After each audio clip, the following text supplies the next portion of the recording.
Hello నేను విశ్వేశ్వరరావు. ఊరికే రారు మహానుభావులు అనేది ఒక ఊత పదంలాగా ఉపయోగిస్తూ ఉంటారు చాలామంది కూడా. తెలుగు పాండిత్యం, తెలుగు సాహిత్యంలో కూడా ఊరికే రారు మహానుభావులు అని. అంటే ఏదో ఉంది అని. ఇప్పుడు అమిత్ షా ఆంధ్రప్రదేశ్లోకి 2 రోజుల క్రితం వచ్చారు. సరే, కేంద్ర హోంశాఖ మంత్రి గారిని ఎక్కడికైనా వెళ్ళొచ్చు, ఎక్కడైనా రావచ్చు. ప్లస్ అఫీషియల్ ప్రోగ్రామ్ విపత్తుల సంబంధించినటువంటి భవనాన్ని ప్రారంభించడానికి ఆయన వచ్చారు. ఎన్డీఆర్ఎఫ్ భవనాన్ని, ఎన్ఐడి భవనాన్ని ప్రారంభించడానికి ఆయన వచ్చారు. అది అఫీషియల్ ప్రోగ్రామ్. అయితే అఫీషియల్ ప్రోగ్రాము 20వ తేదీకి ఉంటే 19వ తారీఖు నైటే అమిత్ షా గారు వచ్చారు. వచ్చి నేరుగా గన్నవరం నుంచి ఉండవల్లి వెళ్ళారు. ఉండవల్లిని వెళ్ళే సందర్భంగా అటు గన్నవరం నుంచి ఉండవల్లి వరకు కూడా ఎవరున్నారు తోటి అంటే లోకేష్ గారు ఎక్కువగా హైలైట్గా ఉన్నారు, హైలైట్గా నిలిచారు.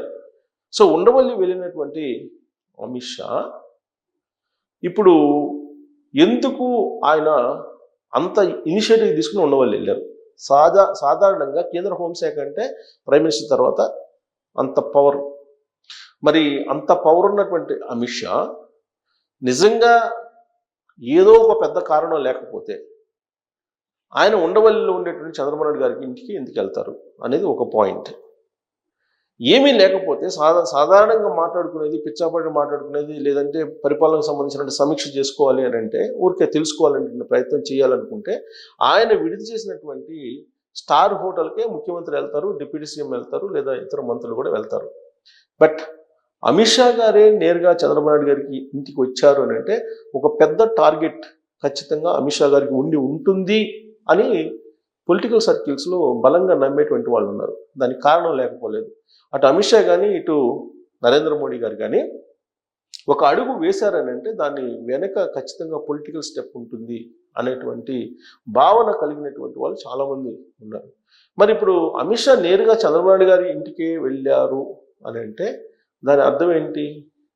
ఏదో బలమైన కారణం ఉండబట్టే కదా వెళ్ళింది అనేది ఇప్పుడు చర్చ జరుగుతుంది. ఏ కారణాలు ఉండి ఉండవచ్చు అనేది మనం చర్చించుకుంటే, అఫీషియల్గా పేపర్లో వచ్చినటువంటి న్యూస్ ఏంటంటే, వీళ్ళు అమిత్ షా గారు అక్కడికి వెళ్ళినప్పుడు మామూలుగా మాట్లాడుతూ అక్కడ కూర్చొని హౌస్ బాగుంది, నది ఒడ్డునుంది, డైరెక్ట్గా చూస్తే కనుక ఇంద్రకీలాద్రి కనిపిస్తుంది, అమ్మవారిది, చాలా బాగుంది లుక్ ఇల్లు అని అంటే, ఆ సందర్భంగా చంద్రబాబు నాయుడు గారు ఈ ఇల్లేం చూశారు,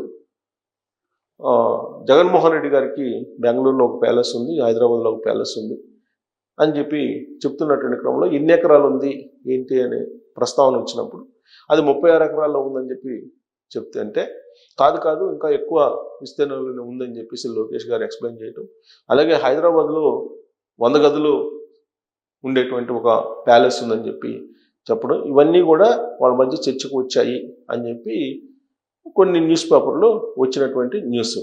అవి మాట్లాడుకొని ఉంటారా? లేదు రాష్ట్ర అభివృద్ధి గురించి మాట్లాడుకొని ఉంటారా అని అంటే ఉండొచ్చు. రాష్ట్ర అభివృద్ధికి కూటమికి సంబంధించి కూటమి వచ్చింది కాబట్టి కూటమి వచ్చిన తర్వాత కేంద్ర ప్రభుత్వం నుంచి ఎలాంటి సహాయ సహకారాలు అందించామని చెప్పి బహుశా అమిత్ షా గారు చెప్పి ఉండవచ్చు. కానీ రాజకీయపరమైనటువంటి అంశాలు ఎలాంటివి చర్చకు వచ్చి ఉంటాయి అనేది మాత్రం మనం ప్రశ్నించుకుంటే కనుక కొన్ని హింట్స్, ఎందుకంటే అక్కడ ఉండేటువంటి వాళ్ళు ఎవరూ లీక్ చేయలేదు, బట్ అక్కడ ఉండేటువంటి వాళ్ళు ఏం మాట్లాడుకుని ఉంటారు అనేది ఎక్స్పెక్ట్ చేయొచ్చు కొంతమేరకు. అయితే ఇక్కడ సున్నితమైనటువంటి పాయింట్ ఏంటంటే, అమిత్ షా గారు ఆంధ్రప్రదేశ్కు రావడానికి ఒక 2 days ముందు నుంచి లోకేష్ డిప్యూటీ సీఎం అనేటువంటి ప్రచారం మొదలైంది. ఈ ప్రచారం మొదలైన 2వ రోజే అమిత్ షా ఆంధ్రప్రదేశ్కి రావడం జరిగింది. అమిత్ షా గారు మీరు చెక్ చేసుకోవచ్చు కూడా. మరి అమిత్ షా గారి ఏపీ రావడం, అందుట్లోనూ చంద్రబాబు గారి ఇంటికి వెళ్ళడం, 2 రోజుల ముందే డిప్యూటీ సీఎం లోకేష్ అనే ప్రచారం రావడం చూస్తే కనుక దాని గురించి ప్రస్తావించి ఉంటారు అని చెప్పి మనం అనుకోవాలా పనిలేదా? డెఫినెట్గా దాని ప్రస్తావన వచ్చి ఉంటుందని చెప్పి అనుకోవడానికి ఛాన్సెస్ ఉన్నాయి. అంటే సీక్వెన్స్ 2 days ముందే ఈ ప్రచారం మొదలైంది కాబట్టి సహజంగా ఇప్పుడు సోమిరెడ్డి చంద్రమోహన్ రెడ్డి గారు కానీ, లేదా శ్రీనివాసరెడ్డి గారు కానీ, లేదా వర్మ కానీ వీళ్ళందరూ మాట్లాడారు అని అంటే పార్టీకి సంబంధించి వార్ రూమ్ నుంచో లేదంటే ఇతరతర మార్గాల నుంచి ఇండైరెక్ట్గా సంకేతాలు లేకపోతే అభిప్రాయాన్ని అయితే వ్యక్తం చెయ్యరు అని నేను అనుకుంటున్నా. ఒకవేళ ఆ విధంగా చేస్తే కనుక అధిష్టానం వాళ్ళని కంట్రోల్ చేస్తుంది. కంట్రోల్ చేసినటువంటి పరిస్థితి ఇప్పుడు కనిపించట్లేదు మనకి. అంటే డిప్యూటీ సీఎంగా లోకేష్ గారిని కూడా చేయాలి అనేటువంటిది ఒక చర్చ అమిత్ షా గారు రావడానికి 2 రోజులు ముందే పెట్టారు. కాబట్టి అమిత్ షా గారు ఉండవల్లికి వెళ్ళి చంద్రబాబు నాయుడు గారి ఇంటికి వెళ్ళి ఈ అంశాన్ని ప్రస్తావించకుండా ఉంటారా అని అంటే డెఫినెట్గా ఇది ప్రస్తావనకు వచ్చి ఉండి తీరాలి, ఉంటుంది డెఫినెట్గా. ఆ తర్వాత మిగతా డెవలప్మెంట్కి సంబంధించి అవన్నీ ఓకే. అయితే ఇక్కడ పొలిటికల్ అంశాలను మనం మాట్లాడుకున్నాం. తర్వాత ఆ రోజు నైటు డిన్నర్ మీట్ అయిపోయింది. డిన్నర్ మీట్ అయిపోయిన తర్వాత మనం ఢిల్లీలో కూడా గెలవబోతున్నాము అని చెప్పారు.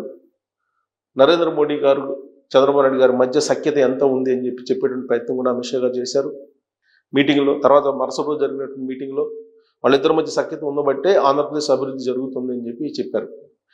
వాళ్ళిద్దరి మధ్య ఎంత సఖ్యత ఉంది అని చెప్పడానికి పోలవరాన్ని ప్రస్తావించారు, విశాఖ రైల్వే జోన్ ప్రస్తావించారు, అమరావతి పునర్నిర్మాణాన్ని ప్రస్తావించారు. ఇవన్నీ కూడా ప్రస్తావిస్తూ విడుదలైనటువంటి నిధులు వాటిని లెక్కవేసి నరేంద్ర మోడీ గారు చంద్రబాబు నాయుడు గారి మధ్య చాలా స్నేహపూర్వమైనటువంటి బంధం ఉందని చెప్పి ప్రజల్లోకి చాలా బలంగా అమిత్ షా గారే తీసుకెళ్లారు. అంటే దాని అర్థం ఏంటి? ఖచ్చితంగా కూటమి ప్రభుత్వం చంద్రబాబు నాయుడు గారికి కంప్లీట్గా సంపూర్ణమైనటువంటి మద్దతు ఉంది అని.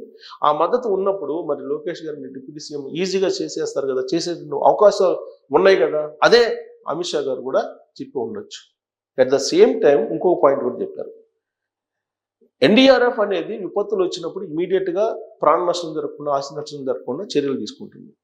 అయితే మానవ తప్పిదాల వల్ల జరిగినటువంటి విధ్వంసాన్ని అడ్డుకునే దానికి ఒక ఎన్డీఏ మాత్రమే దాన్ని అడ్డుకోగలదు అని చెప్పి జగన్మోహన్ రెడ్డి గారు 2019 నుంచి 24 మధ్య పరిపాలన కూడా ఉదాహరించారు. అంటే జగన్మోహన్ రెడ్డి గారి మీద కూడా రాబోయేటువంటి రోజుల్లో సీరియస్ యాక్షన్ ఉంటుంది అనేటువంటిది ఒక అభిప్రాయాన్ని వ్యక్తం చేశారు ఆయన.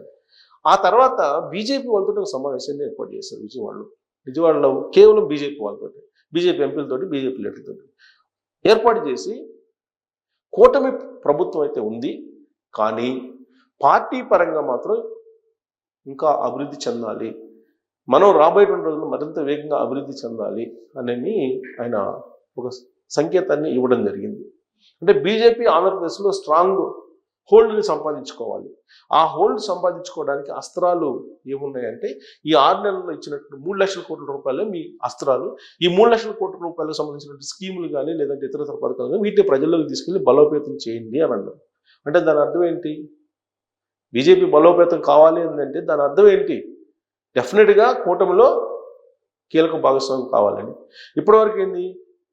అది 6వ వేలు అన్నట్టుగా ఉంది బీజేపీ. అలా ఉండటానికి లేదు అని. అలా ఉండటానికి లేదు అన్నప్పుడే జనసేన పార్టీని ఏదో టార్గెట్ చేయబోతుంది బీజేపీ అనేటువంటి అనుమానాలు కూడా ఉంది. ఇప్పటివరకు ఏంటి అంటే చిరంజీవినో లేదా పవన్ కళ్యాణ్నో లేదంటే ఇతర జనసేన పార్టీని బలోపేతం చేయడానికి బీజేపీ ప్రయత్నం చేస్తుంది, తెలుగుదేశం పార్టీకి ఎత్తబెట్టడానికి అనేటువంటి ఒక టాక్ నడిచింది.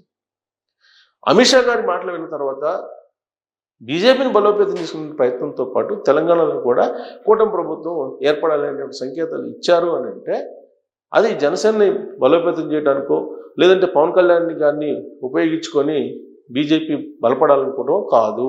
బీజేపీ సింగిల్గానే బీజేపీ తనకై తాను బలపడాలనే ప్రయత్నం చేస్తున్న క్రమంలో అలాంటి డైరెక్షన్ ఇచ్చారు.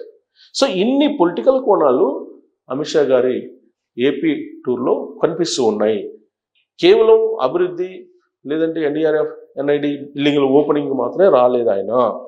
పొలిటికల్గా రాబోయేటువంటి రోజుల్లో ఖచ్చితంగా కొన్ని మార్పులు ఉంటాయి. దానికి ఆ రోజు రేత్రి ఆయన ఒక పునాది వేసి ఉంటారని చెప్పి మనం విశ్లేషణ చేసుకోవచ్చు.